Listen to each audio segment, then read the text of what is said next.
Welcome back to my YouTube channel unique classes. आज हम करेंगे क्लास 12 की जो हिंदी इलेक्टिव है उसका चैप्टर नंबर 2 के एमसीक्यू। सुमेरनी के जो मनके हैं इसमें 3 जो लघु कथाएं लघु निबंध है वो दिए गए हैं और उनका उद्देश्य भी बताया गया है। तो आपने पढ़ा होगा। अब चलिए इसके एमसीक्यू करते हैं क्योंकि अब से आपका जो पैटर्न है वो चेंज हो गया, एमसीक्यूज आएंगे। तो देखिए, इससे पहले हमने जो फर्स्ट चैप्टर है प्रेम घन की छाया स्मृति उसके एमसीक्यूज करवाए थे। तो देखिए, पहला है वैदिक काल के लोग पत्नी वरण कैसे करते थे, यानी कि पत्नी को कैसे चुना जाता था, पत्नी वरण कैसे किया जाता था। जो किसी के लिए अगर पत्नी को चुनना है, विवाह करना है, तो वो कैसे किया जाता था। तो देखिए, वैदिक काल की बात की गई है तो ये आपको याद होगा, जो इसका ढेले चुन लो, इसका जो थर्ड वाला निबंध है उसमें इसका जिक्र किया गया है। इसके ऑप्शंस देखते हैं। पहला है हिंदू ढेले छुआकर, सेकंड है सुंदरता पर मोहित होकर, थर्ड है 3 पेटियों के माध्यम से, और फोर्थ है कुंडली मिलान करके। तो जो वैदिक काल है उसमें जो लोग हैं वो पत्नी वरण जो करते थे वो हिंदू ढेले छू कर करते थे। जो मिट्टी के ढेले होते थे उनको छू कर ही क्या है पत्नी वर्ण किया जाता था। तो यहाँ पर वैदिक काल का जिक्र किया गया था, ये फर्स्ट वाला इसका सही होगा। ये जो सुंदरता पर मोहित होकर ये तो बिल्कुल भी नहीं था, और कुंडली मिलान करके ये तो आजकल जो रीत है वो आई है, उस समय नहीं था। 3 पेटियों के माध्यम से, जो 3 पेटियों का जिक्र किया गया है वो बबुआ हरिश्चंद्र का जो नाटक है दुर्लभ बंधु, उसके अंदर जो 3 पेटियां हैं उसके जिक्र किया गया था कि इस तरीके से जो विवाह है वो किया जाता था। पर यहाँ पर पत्नी वरण बताया गया है कि पत्नी वरण किस प्रकार से किया जाता और वैदिक काल में किस प्रकार से किया जाता था। तो इसमें जो हिंदू ढेला है, हिंदू ढेले छूकर ही करते थे। शेक्सपियर के कौन से नाटक का जिक्र लेखक ने किया है। तो जो शेक्सपियर का जो नाटक है तो देखिए, फर्स्ट चंद्रगुप्त, दूसरा अंधेर नगरी, तीसरा मर्चेंट ऑफ वेनिस और चौथा अंधा युग। अब आप इसका आंसर बताइए। क्या करना है, जब भी क्वेश्चन यहाँ पर पढ़ा जा रहा है तो उसे पॉज कीजिए और आप इसका आंसर या तो कमेंट बॉक्स में बताइए या फिर आप अपनी नोटबुक में लिखिए और चेक कीजिए। ये आपके लिए बेनिफिट होगा इसका। नाटक का नाम है मर्चेंट ऑफ वेनिस। इसमें क्या है, जो बहुत ही सुंदर तरीके से वर का चुनाव किया जाता था। इसमें जो 3 पेटियों का जिक्र है, सोने की पेटी, चांदी की पेटी और लोहे की पेटी, और इन्होंने बता भी रखा है कि अगर वो सोने को चुनता है, यानी कि जो पेटियां हैं वो रख दी जाती है, एक में सोना होता है, एक में लोहा होता है और एक में चांदी होती है। जो सोने को चुनता है उसे अक्कड़बाज माना जाता है और वह उल्टे पैर चला जाता है, यानी कि उसे वापस भेज दिया जाता है कि अक्कड़बाज है, इससे हम शादी नहीं करवाएंगे। तो उस समय इतना अंधाधुंध विश्वास किया जाता था कि सोना अगर कोई छू रहा है तो वो अक्कड़बाज होगा, और चांदी की जो पिटारी है उसको कोई छूता है तो वो लोभी कहलाता है। इसी तरीके से वो भी चला जाता है। और लोहे को अगर कोई छूता है तो वो जीत जाता है, उसे सही माना जाता है, ईमानदार माना जाता है। बालक की उम्र कितनी थी। जो बालक है यहाँ पर, इसका जो फर्स्ट वाला जो निबंध है बालक बच गया, उसमें से ये पूछा गया है कि जो बालक है उसकी उम्र कितनी थी। तो जो बालक की उम्र देखिए, पहला 8 वर्ष, दूसरा 6 वर्ष, तीसरा 10 वर्ष और चौथा केवल 7 वर्ष। तो आप बताइए बालक की उम्र कितनी थी। जो बालक की उम्र है वो 8 वर्ष की थी, तो ऑप्शन नंबर 1 इसका सही होगा। अगला क्वेश्चन देखिए, कौन सा ढेला उठाने पर संतान वैदिक पंडित होता था। तो देखिए, ऑप्शन यहाँ पर बता रखा है, जो ढेले चुन लो जो पाठ है उसमें से पूछ रखा है, जो ढेले चुन लो जो निबंध है उसमें से पूछ रखा है। इसमें एक अद्भुत सी जो वर चुनने की प्रथा है वो बताई हुई थी, रीति बताई हुई थी, जिसमें जो वेदी का जो ढेला अगर चुन लेता था तो उसका जो ये माना जाता था कि जो वेदी का ढेला चुनेगा उसकी जो संतान है वो वैदिक पंडित ही बनेगी। तो यहाँ पर जो इसका थर्ड वाला है वेदी का ढेला वो इसका सही होगा। और जो बाकी ऑप्शन है वो देखिए, गोबर का ढेला, अगर गोबर का ढेला चुनेगा तो इसका मतलब था कि वह पशुओं का धनी होगा, यानी कि उसके पास बहुत सारे पशु होंगे, वो पशुओं का धनी होगा। अगला जो सेकंड वाला है खेत की मिट्टी का ढेला, अगर वो खेत की मिट्टी का जो ढेला है उसे चुन लेगा, मतलब कि वर को चुनना होता था, और उससे ये पता चलता था कि जो वर है वो किस तरीके का है। तो अगर वह खेत की मिट्टी चुन लेता था तो इसका मतलब वो जमींदार पुत्र होगा। अगला इसका फोर्थ वाला देखिए, मसान का ढेला। अगर मसान का ढेला चुनता था तो इसका मतलब है कि बहुत बड़ा अशुभ होगा। इसका मतलब माना जाता था कि अगर जो नारी है, जो स्त्री है, उसका विवाह वर के साथ हो गया, लड़के के साथ हो गया, तो इससे क्या होगा, वह पूरे के पूरा जो उसका घर होगा वो मसान हो जाएगा, यानी कि सबके सब वहां पर मर जाएंगे, अशुभ होगा। इसलिए क्या है, उसे उल्टे पैर जाना पड़ता था, वर को वापस जाना पड़ता था, उसके साथ विवाह नहीं किया जाता था। परंतु वापस दोबारा से यही प्रक्रिया चलती थी, और जो इनमें से तीन में से, जो ऊपर वाले तीन है, इनमें से किसी एक को चुन लेता था, वही क्या है, उसे वर के रूप में, अपने पति के रूप में स्वीकार कर लिया जाता था। सबसे बुरा मसान का ढेला चुनना था। अगला क्वेश्चन देखिए, ग्रह सूत्रों के नाम बताइए जिसमें ढेलों की लॉटरी का जिक्र है। तो यहाँ पर जो ढेले चुन लो, जो निबंध है, लघु निबंध है, उसमें ही जो लेखक है उसने बहुत से जो ग्रह सूत्र है जिसमें ढेलों की लॉटरी का उल्लेख किया गया है उसके बारे में बताया है। उनमें से जो तीन नाम थे लेखक ने बताया था, और ये तीन जो ऑप्शन हैं वो यहाँ पर दिए गए हैं, आश्वलायन, दूसरा गोबिल और तीसरा भारद्वाज। ये तीनों के तीनों जो हैं वो इसके अंतर्गत आते हैं, तो ये उपरोक्त सभी इसका सही आंसर होगा। अगला क्वेश्चन है, पिता को बालक से क्या उम्मीद थी। जो पिता है, बालक बच गया, उसमें से एक प्रश्न पूछा गया है, क्योंकि इसमें तीन लघु कथाएं हैं। तो पिता को बालक से क्या उम्मीद थी, ऑप्शन देखते हैं हम। तो इसका ऑप्शन देखिए, पहला सभी सवालों के सही जवाब देगा। जो पिता है उसको यह उम्मीद थी कि जो बालक है वो सारे के सारे जितने भी सवाल हैं उनके उत्तर बिल्कुल सही देगा, क्योंकि वो उत्तर उसे रटवाए गए हैं, उसे उनके बारे में कुछ भी समझ में नहीं आ। जो बालक है उनके विषय में उसे कुछ नहीं पता है, बस जो आंसर है वो रटवाए गए हैं। इसका मतलब इस जो निबंध के द्वारा जो लेखक है वह यही बताना चाहता है कि आज जो प्रचलित समय है उसमें केवल रटी हुई चीज़ें ही, बालक को रटना ही सिखाया जाता है। जो बालक है उनको उसके पीछे का रहस्य जो समझना हो, जो उनकी उम्र से ज़्यादा पढ़ा दिया जाता है, क्योंकि इसमें जो लेखक का कहने का मतलब यही है कि आज की जो शिक्षा है केवल रटने के ऊपर ही आधारित हो गई है, वो समझते नहीं हैं, बस रटवा देते हैं। तो ये गलत है। इसके विरोध में जो लेखक उन्होंने ये निबंध लिखा है। तो ये फर्स्ट वाला सही है, पर हम बाकी क्वेश्चन, इसके ऑप्शंस भी देखेंगे। तो सेकंड देखिए, बालक पुस्तक मांगेगा। तो पिता को यह भी उम्मीद थी कि जो बालक है वो पुस्तक मांगेगा। जब एक बूढ़े व्यक्ति ने बालक से पूछा कि तुम्हें इनाम में क्या चाहिए, क्योंकि वो सही के सारे सही उत्तर दे रहा था, तो जब वृद्ध व्यक्ति ने पूछा कि तुम्हें इनाम में क्या चाहिए, तो जो बालक है उसके विषय में जो पिता की सोच थी वो यह थी कि उसे यह उम्मीद थी कि जो बालक है वो पुस्तक ही मांगेगा। वो ये सोच रहे थे कि जो बालक है वो कौन सी पुस्तक मांगेगा। तो इसमें देखिए थर्ड वाला, फर्स्ट और सेकंड, इसके दोनों के दोनों सही है, इसलिए थर्ड इसका सही होगा। हमें सारे ऑप्शन देखने होंगे तभी हम इसका आंसर बता सकते हैं। नेक्स्ट क्वेश्चन देखिए, जब वृद्ध आदमी ने बालक से इनाम मांगने के लिए कहा तो बालक ने क्या मांगा। जैसा कि अभी ऊपर इसकी चर्चा हुई थी कि जो बालक के सारे आंसर सुनकर, उत्तर सुनकर जो वृद्ध व्यक्ति है उन्होंने इनाम पूछा बालक से कि तुम्हें क्या चाहिए। तो जो बालक है वो थोड़ा सा अपने रंग ढंग बदल कर, यानी कि उस कृत्रिम जो रूप है उसे धारण कर लिया था बालक ने। उसकी आंखें कुछ कह रही थी और बालक ने सहसा एकदम से कहा कि उसे लड्डू चाहिए।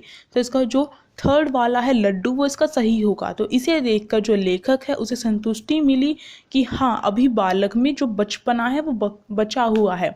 बालक का बचपन है पूरी तरीके से कुचला नहीं गया है। अभी भी अगर बालक के बचपन को उभारा जाएगा तो वो क्या है, बालक जो है अपने बचपन को बचा सकता है, क्योंकि अभी उसे उस उम्र के जो क्वेश्चन है, जो प्रश्न है, उस उम्र के पूछे जा रहे थे जिस उम्र में बालक को इन सारी चीज़ों का पता नहीं होगा। बहुत ही बड़े बड़े जो ग्रेजुएशन के जो क्वेश्चंस होते हैं या फिर और बड़े बड़े जो प्रश्न होते हैं वो पूछे जा रहे थे। अगला क्वेश्चन देखिए, जब बालक से पूछा गया कि तू क्या करेगा, तो बालक ने ये क्यों कहा। यहाँ पर ये क्यों गलत है, यहाँ पर नहीं आएगा। बालक ने ये क्यों कहा कि वह लोक सेवा करेगा। तो बालक से पूछा गया था कि बड़े होकर वह क्या करेगा, क्योंकि वो इतने सारे उत्तर दे रहा था। तो बालक से पूछा गया कि वो बड़ा होकर क्या बनेगा, क्या करेगा। तो बालक ने कहा कि वह लोक सेवा करेगा। तो ये ऐसा क्यों कहा बालक ने, तो इसका ऑप्शन देखिए, पहला क्योंकि यह उसकी इच्छा है, दूसरा क्योंकि उसके पिता ऐसा नहीं चाहते थे। तीसरा, यह उत्तर रखवाया गया था। रखवाया नहीं, यहाँ पे रटवाया आएगा, इसी मिस्टेक को आप ठीक कर लीजिए, यहाँ पर रटवाया आएगा। फोर्थ देखिए, उपरोक्त सभी। तो यहाँ पर जो इसका ऑप्शन फर्स्ट है, क्योंकि यह उसकी इच्छा थी। बालक को तो ये भी नहीं पता होगा कि लोक सेवा होती क्या है, तो उसकी इच्छा नहीं बन सकती। सेकंड ऑप्शन, क्योंकि उसके पिता ऐसा ही चाहते थे। उसके पिता ऐसा नहीं चाहते थे, बस उसे रटवाया गया था अच्छा दिखाने के लिए। और इसमें यह नहीं बताया गया है इस पाठ में कि ये उसके पिता की इच्छा थी या नहीं थी, तो हम ये नहीं कह सकते। थर्ड देखिए, यह उत्तर रटवाया गया था। तो ये जो उत्तर है बालक का, ये रटवाया गया था कि अगर उससे ये प्रश्न पूछा जाए तो उसे यही उत्तर देना है। जैसे कि आजकल होता है, छोटे से छोटा बच्चा क्या है, ऐसे ऐसे जो एम्स हैं उसके, ऐसी ऐसी चीज़ें बोलता है कि मैं बड़ा होकर ये बनूंगा, जिसके बारे में उसे आज तक पता भी नहीं होगा कि ये जो बोल रहा है इसका अर्थ क्या है, कि वो क्या बनेगा बड़ा होकर। तो ये चीज़ें रटवाई जाती है बच्चों से। अगला प्रश्न 9th वाला देखिए, बालक की दृष्टि भूमि से क्यों नहीं उठती थी? बालक बच गया, पाठ के आधार पर बताइए। तो ऑप्शन 1 है इसका, वह शर्मीला था। सेकंड है, उम्र से अधिक दबाव के कारण। तीसरा, सबकी इज्जत करने का प्रतीक। चौथा, उसकी हिम्मत नहीं होती थी। तो इसका जो ऑप्शन एक एक करके हम सारे चेक करते हैं। पहला, वह शर्मीला था। नहीं, ये नहीं है, क्योंकि इसमें जो बालक की जो नज़रें हैं वो भूमि में गड़ी हुई हैं, बालक भूमि से ऊपर नहीं देख रहा है। तो इसमें जो लेखक है इस लाइन के द्वारा, इस पंक्ति के द्वारा यह बताना चाहते हैं कि जो बालक है उसके ऊपर इतना ज़्यादा प्रेशर है, इतना ज़्यादा दबाव है कि वो भूमि में ही देख रहा है। तो इसका जो उम्र से अधिक जो दबाव है उसके कारण क्या है, बालक धरती में अपनी दृष्टि गड़ाए हुए हैं। अगला क्वेश्चन देखिए, वह लड्डू की पुकार जीवित वृक्ष के हरे पत्तों का मधुर मरमर था। मेरी काठ की अलमारी की सिर दुखने वाली खड़खड़ाहट नहीं। इसका आशय है। तो ये जो पंक्ति यहाँ पर बोली गई है किसी के द्वारा, इसका आशय क्या है? तो पहले हम पंक्ति को समझते हैं। यहाँ पर जो पंक्ति लड्डू की जो पुकार है, जब पूछा गया एक वृद्ध आदमी के द्वारा तुम्हें इनाम में क्या चाहिए, तो बालक क्या मांगता है, लड्डू मांगता है। तो यह सुनकर क्या है, जो लेखक है उसके मन को राहत मिलती है।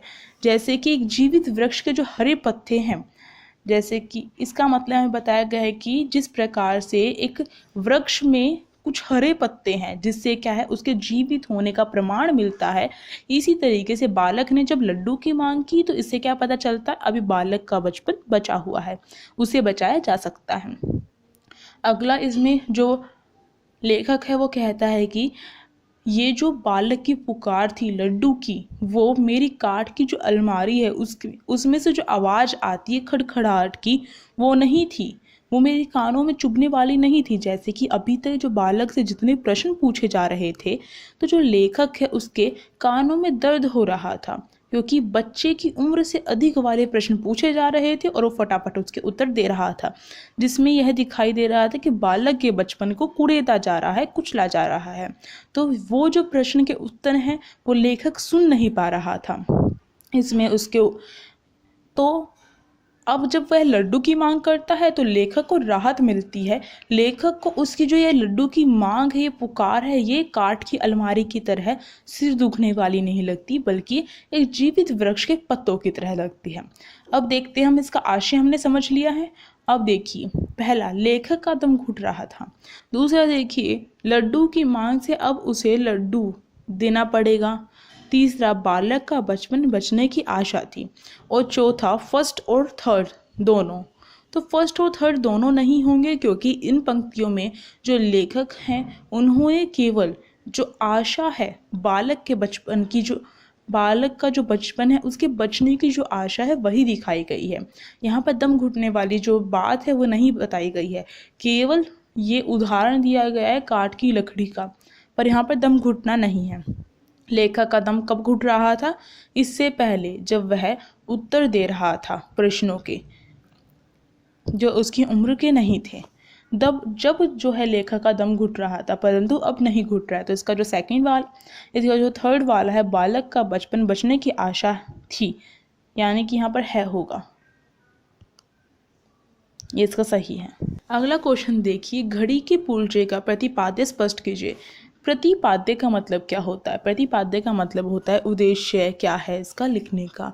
तो जो घड़ी के पुर्जे हैं, तो ऑप्शन देखिए, पहला घड़ी के पुर्जे के बारे में जानकारी, दूसरा समय को ध्यान में रखकर चलना, तीसरा धर्म के ठेकेदारों पर कटाक्ष, चौथा घड़ी ठीक करना आना।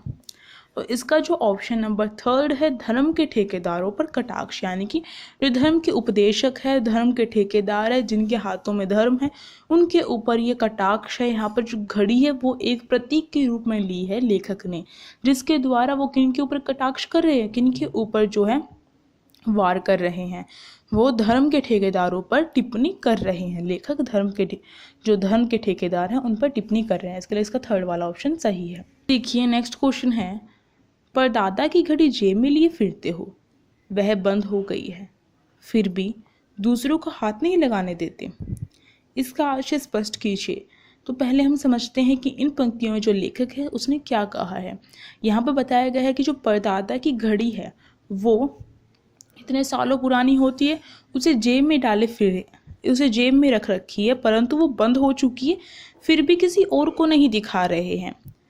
तो यहाँ पर जो लेखक है वो इन पंक्तियों के द्वारा क्या बताना चाहता है? अगर चैप्टर आपने समझ रखा तो लेखक बताना चाहता है कि जिस प्रकार से एक धर्म का ठेकेदार होता है, धर्म का उपदेशक होता है, धर्म के बारे में किसी और को नहीं बताता, क्योंकि जो धर्म के रीति रिवाज है जब उससे पूछे जाते हैं, उसके बारे में कुछ टिप्पणी की जाती है, तो क्या कहा जाता है कि ये बहुत पुराने, बहुत सदियों से चले हुए आ रहे हैं, पर वह किसी के साथ शेयर नहीं करता है, किसी को नहीं बताता है, कभी उसका जो भांडा है वो फूट ना जाए। तो यहाँ पर उन पर टिप्पणी की गई है इन पंक्तियों के द्वारा।